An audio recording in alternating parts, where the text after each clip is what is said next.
Tara, samahan niyo ako magluto ng garlic butter shrimp.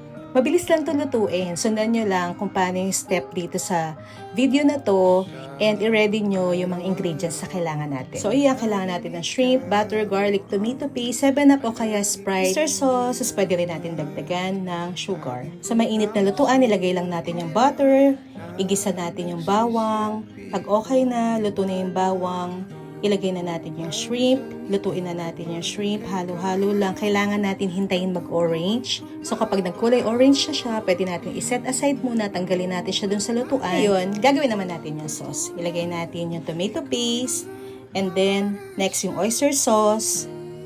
Lagyan natin siya ng Sprite.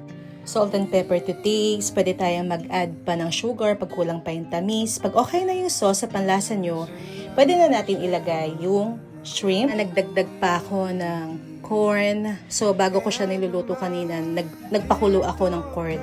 So, halo-haluin nyo lang siya for 1 minute. Huwag nyo siyang i-overcook. Ayan, luto na siya.